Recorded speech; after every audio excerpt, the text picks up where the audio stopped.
you. It's okay? It's wonderful. Thank you. Yes. Well, hello, everybody. And I'm really sorry again for not being able to attend in person this wonderful event.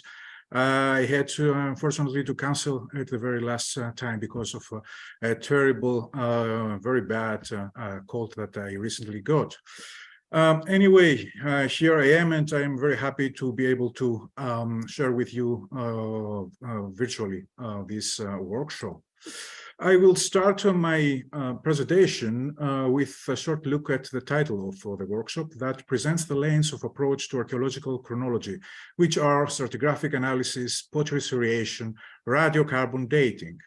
The topic of my paper will be Iron Age chronology. This is, however, a term that is lacking conceptual precision.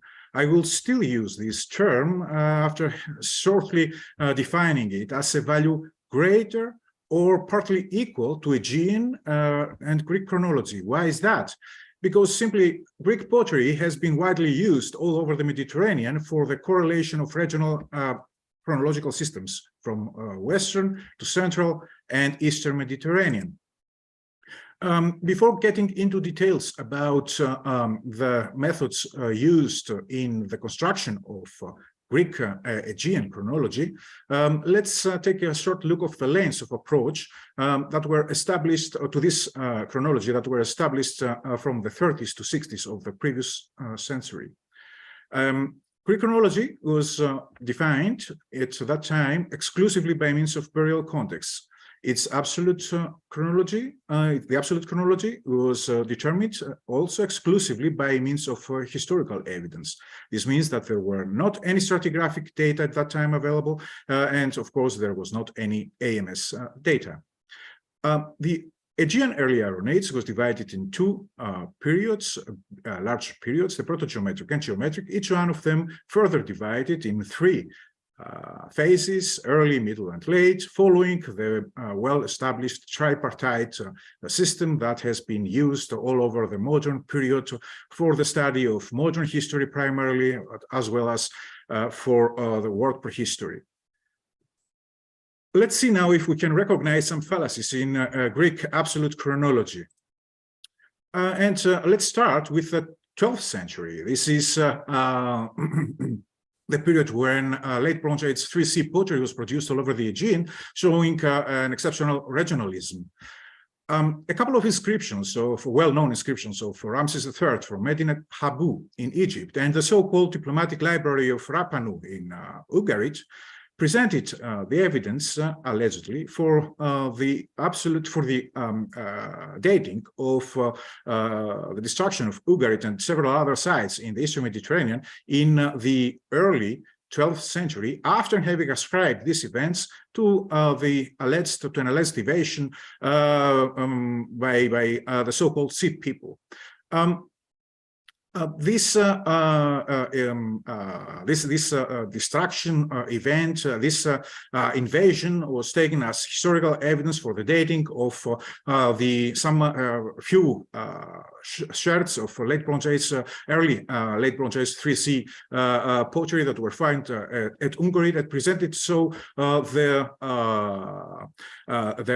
anchor point for the definition of the beginning of this period. In the meantime, however, there were some objections to this method, and this had to do with the perception of the so-called Sea People invasion, whether it was really a series of well-dated events or a migratory process. In certain quarters, there was even objection of the very same historicity of the event that was associated with Egyptian propaganda. And even if there is some, at least ambiguous evidence for the 12th century and the definition of the beginning of late Helladic 3C, there is barely not any evidence for the absolute chronology of the following periods of the early Iron Age. The proto-geometric period was ascribed 150 years by Karl Kibler and Vincent Desborough, some 100 or 60 years ago. On the other hand, the absolute chronology of the 12th century, this is the period when late Bronze Age 3C pottery was produced all over the Aegean, showing an exceptional regionalism. A couple of inscriptions of well-known inscriptions of Ramses III from Medinet Habu in Egypt and the so-called diplomatic library of Rapanu in Ugarit presented the evidence allegedly for the absolute chronology of the almost exclusively by means of archaeological intuition. Between the proto-geometric and late Bronze Age period, the sub-Mycenaean period was invented. Since a few decades, also put in question, primarily by Jeremy Rutter. It was taken to be some burial ceramic phase rather than a real chronological phase. Its absolute chronology is exactly is similarly ambiguous as that of the proto-geometric period. The following geometric period, the following geometric period was dated, and those dates are still used by the guru of Greek geometric pottery. This is Nicholas Koltrim, of course, who presented the basic and well-established schema of Greek geometric chronology in his magnum opus published in the 60s. By means of sparse Greek pottery sherds that were found in Israel at sites such as Tel Abu Havam, Megiddo, and Samaria, he established the transition from proto-geometric to geometric, from Middle Geometric 1 to Middle Geometric 2, and the end of Middle Geometric 2 by means of the Samarian pottery. The absolute datings were derived from the destruction layers where these pottery sherds were allegedly found, and which allegedly could be historically dated by textual evidence.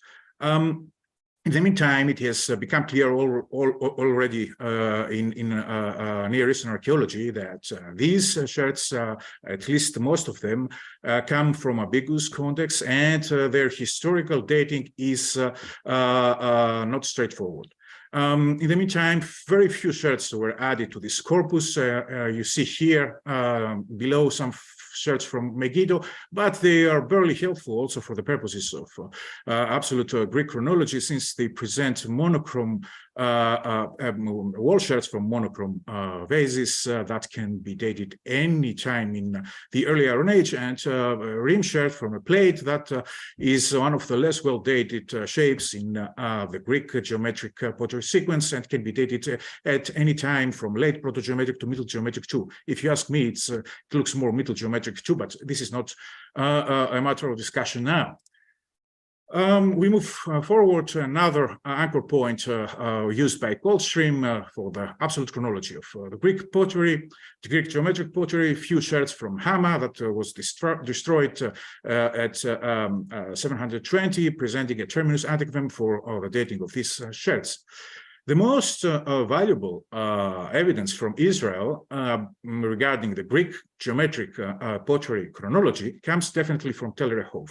At Tel Rehov, there is a modern excavation, well-published context that provided, however, also a very small number of Greek sherds. I don't remember really, it's something between 15 and 20. Only 2 of them can be taken, despite previous assumptions, can be taken as real evidence for the association, for the correlation between the 2 chronological systems.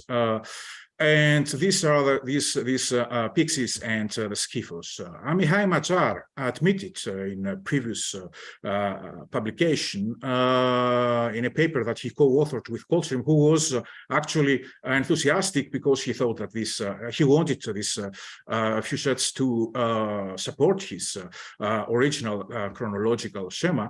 Amihai Matar was skeptical, and in a footnote of a paper, he admitted that the chronology of these Pyxis is not actually supporting the established chronological system, since it has to be dated 50 to 100 years earlier than already established by Nicholas Coldstream. Another site that recently produced a large number of radiocarbon dates in the Near East is Tel Tainat, where, however, the geometric pottery is still unpublished. That makes the dates, the valuable and long series of radiocarbon dates for the time being, not very helpful for our purposes. What we have in Israel is a very large number of radiocarbon dates of high resolution. They are very useful for the local chronological sequence for the construction of the local chronology. We see here a table with the regional chronology by Gunnar Lehmann in a Maastricht paper for anybody interested in the emergence of early Phoenicia. However, these long series of radiocarbon dates are not useful for the chronology in the Aegean. And the reason is very simple. The quantity and the quality of the Greek pottery that has been used since 60 or 70 years, or even for the time of Qibla at Tel Abu Havam, since 100 years, in Israel for the purposes of the construction of the Greek pottery has not changed. Neither the quantity nor the quality improved. I mean, there are always, we are dealing with the very same pottery sets. The new sets that appeared are equally less helpful. And another problem is that we don't have still any neutron activation analysis. I'm happy that Alexander will undertake them in the next time. Let's move now downwards and see what is happening with later phases of the Greek early Iron Age. Late geometric period was established, the absolute chronology of late geometric was defined and established by means of historical evidence provided by Thucydides. Thucydides presented in his so-called Sicilian archaeology the foundation dates of the Greek colonies on Sicily. The method used by archaeologists in the 20th century was very simple. The earliest colonial pottery that was found in at these colonies should be dated shortly after the foundation dates provided by Thucydides. However, there were already some objections to these methods. I will only mention the problem: how can Thucydides know about the exact foundation dates of colonies that were founded 300 years before his time? Some sporadic finds, such as the scarab of Vochoris from burial context at Pitikoussa, seem to support the foundation dates of Thucydides, since it provided a consistent chronology. Vochoris was captured and burnt alive after his sabbatical, making a production of this small find after his death impossible. In the Aegean, there were barely any radiocarbon data until recently available. There were some at Kastanas that were quite ambiguous, and a few others from other sites that were sparse, could not be statistically evaluated, and also derived from context that could not be exactly dated or were unpublished, such as those of Lefkanti, Corinth, and Kalapodi. Coldstream's chronology, and I'm calling it Coldstream's chronology because it was Coldstream who established it in the 60s, although the origins were in the earlier studies of Karl Qibla, the excavator of Kerameikos in Athens during the 30s. Well, Coldstream's chronology presented the framework for the construction of numerous archaeological, historical, philological narratives in the Aegean and the Mediterranean. This created a path dependency in early Greek and Mediterranean archaeology and history. Greek chronology revision will put immediately grand narratives at stakes. Some of them are the so-called Ionian migration, the early Greek and Phoenician migration to the Western Mediterranean, I mean the foundation of Pitikoussa, the rise of polis in Greece, dissemination of the alphabet, and conceptualization of Homeric epics. Already in the 30s, there were some scholars skeptical about the method used in the establishment of the late geometric pottery by means of foundation dates of Thucydides. It was already clear at that time that there were some pots that could be independently dated earlier than the foundation dates of Thucydides. And these finds came from these very same colonies or the colonial landscapes in Italy and Sicily. These were Pentasemicyle Scyphoi and Sevron Scyphoi that posed a serious problem. Alan Blackway found the solution. This material was allegedly pre-colonial material. It was exchanged between Greeks and native populations before the establishment of the early Greek colonies. Within a recent project that we undertook, within a recent project, we undertook the analysis of the earliest proto-geometric and geometric pottery that was consumed and exchanged and consumed all over the Mediterranean. We analyzed 362 samples at 24 sites in 8 countries, together with Hans Mommsen. The analysis provided a lot of interesting results. For the purposes of this paper, I will stress only the results regarding Italian geometric pottery. Our results showed, our neutron activation analysis showed that several scyphoids, pendant semicycle scyphoi from Italy that were used to be taken as pre-colonial material were locally produced in Italy. This find has major implications in not only the understanding of the pre-colonial colonial relations, but also in the chronology, both of Greek and Phoenician colonies. These finds were also found, this pottery was also found and analyzed in Phoenician colonies. I don't imply that these finds must have been produced by Greek potters. We will never know that. These finds and their provenance, their origin from Italy, show that we have to reconsider not only the term pre-colonial, but also the way that Greek chronology was established by means of the Thucydidean foundation dates. Let's turn back now to the Aegean, where there were barely any radiocarbon analysis in the previous years. In the 20th century, at least, the first long series of scientific data for the Iron Age came from a small village in the northern Aegean. This is Asyros, and somehow inland site, small tale that provided a first series of temporal chronological evidence that ruffled some feathers some 20 years ago. The results of this dendrochronological analysis were astonishing because they raised the transition between the Late Bronze Age and early Iron Age in the 12th century.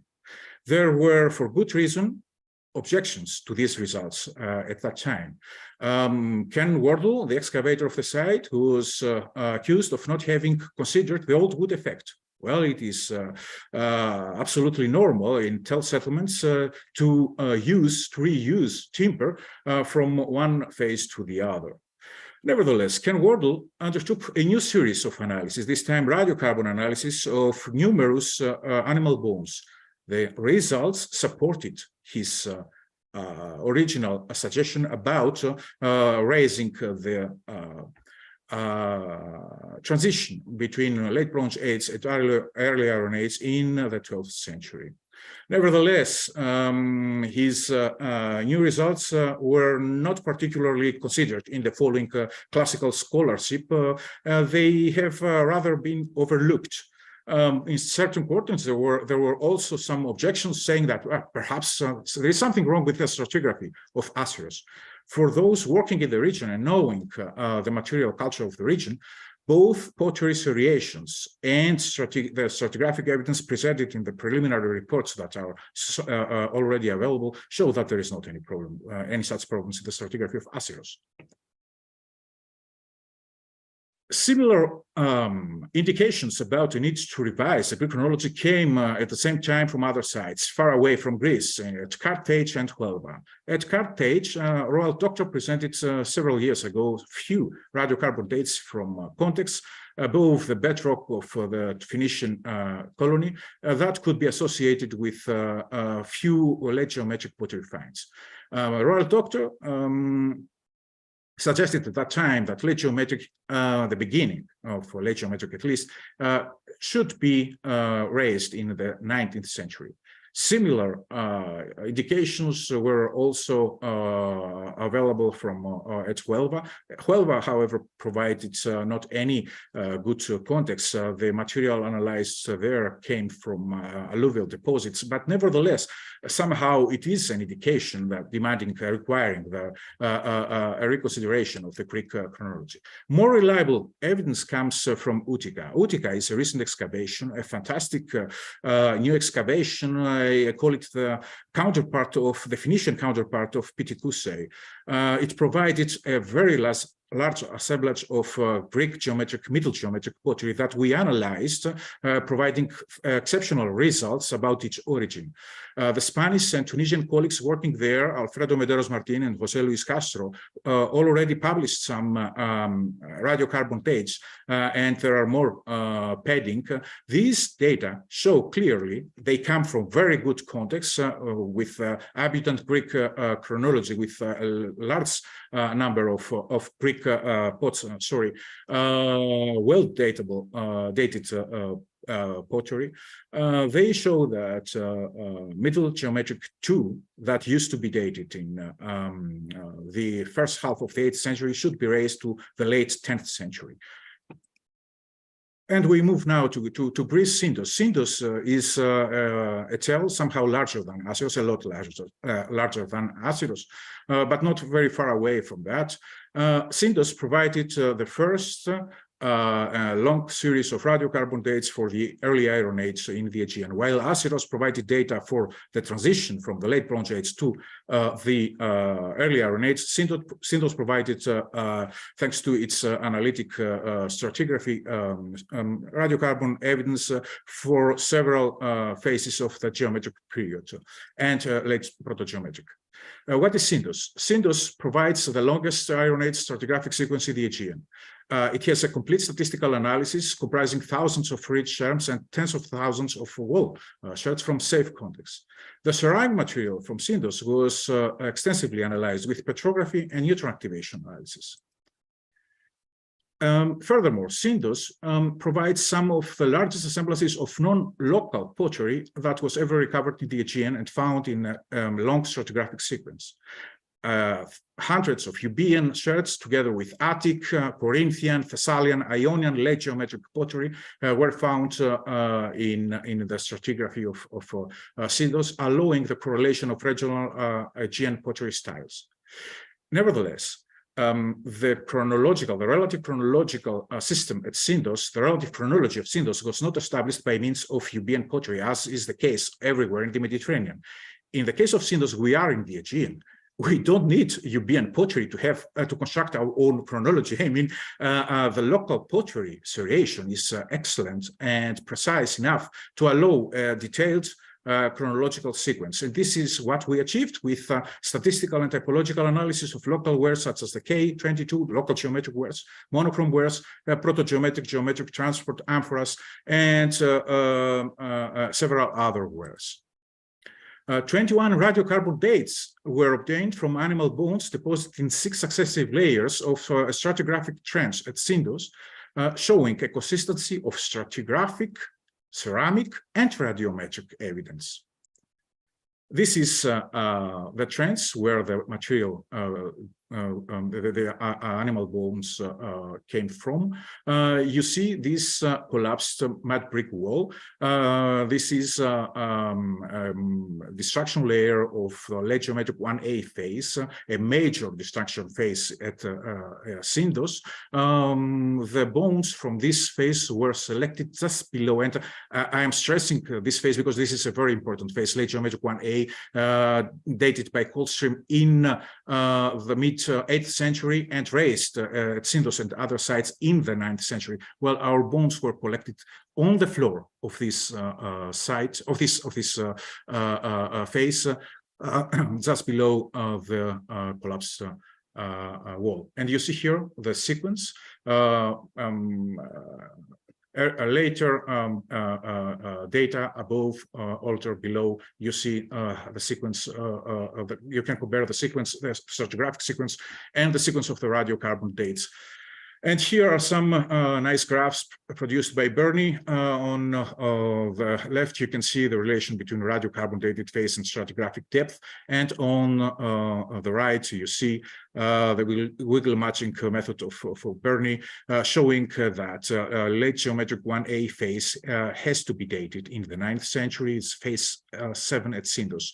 And this is defined as the major error in the previous construction of the Greek geometric pottery sequence and chronology.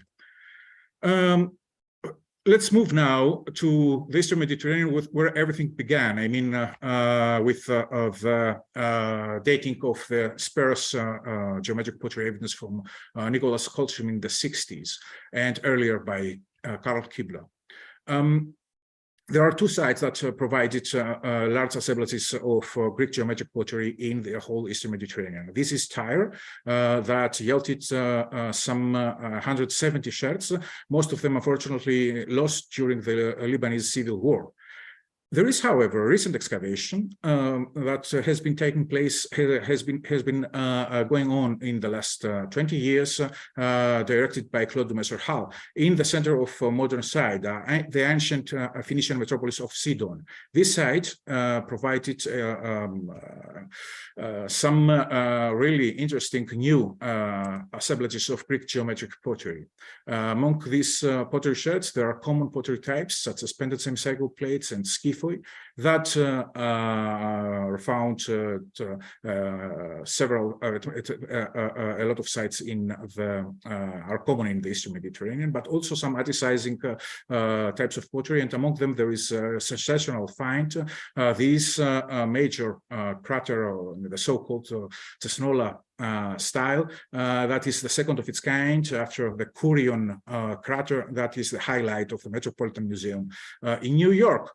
All of this pottery was analyzed, almost all of this pottery. We analyzed it with neutron activation. Most of it comes from Euboea. There are some real surprises among them. They will present it all in collective volume in due course.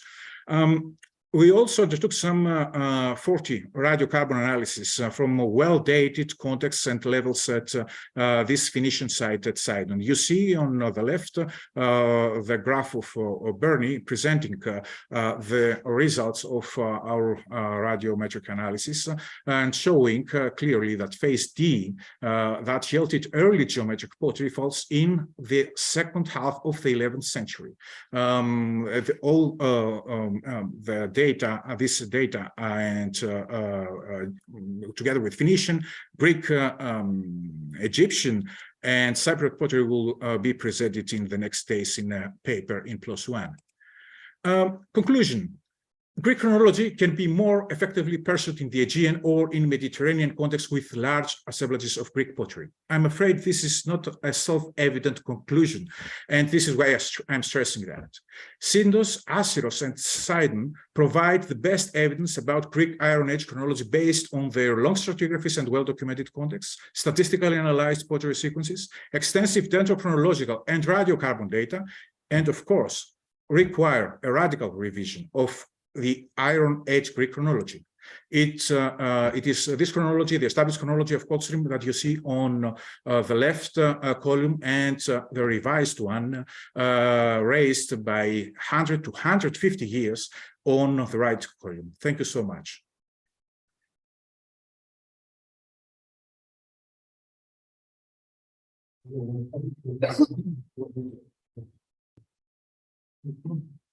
Well, thank you very much for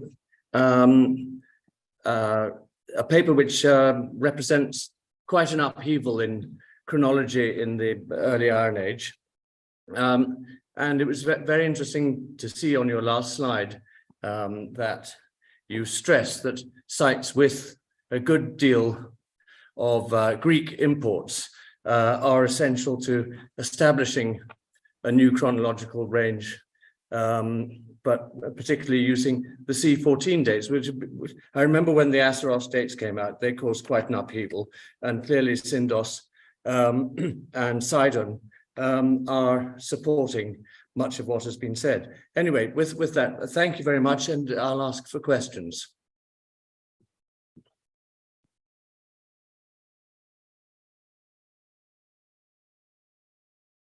Hi, Stefanos. Raikos here. Many greetings to Vienna. Good to Hi, Raiko. see you online. I like your presentation very much. And I have only questioned the last slide where you presented the data from Sidon. You have so long standard deviation, which surprised me. Are these old data, or what is that?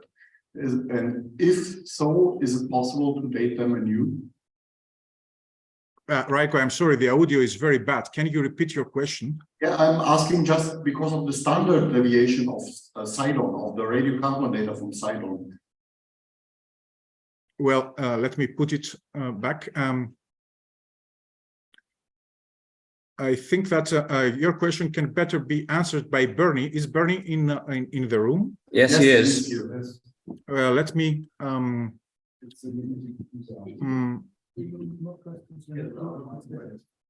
Yes, you're always going from. Leave it there. Okay. Let me pull up the computer. Thank you. Okay, can you see the slide, Bernie? Yes, Bernie, and it's a very simple answer.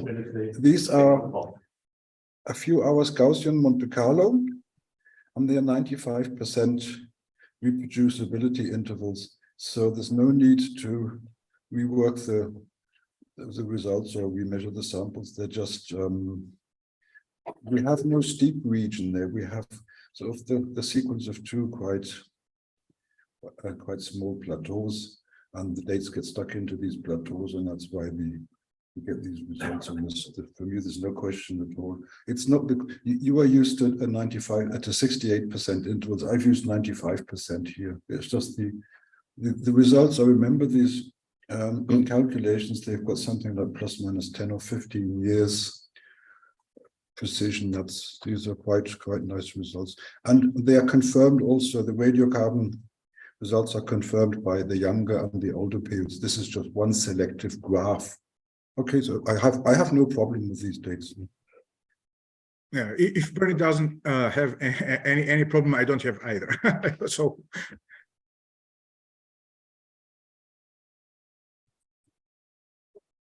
Now, any further questions or any questions online? Is anyone raising their hand? No, I think not. Well, it just remains for me to thank you very much for an introduction to the Iron Age chronology. We will now break for an hour and a half to have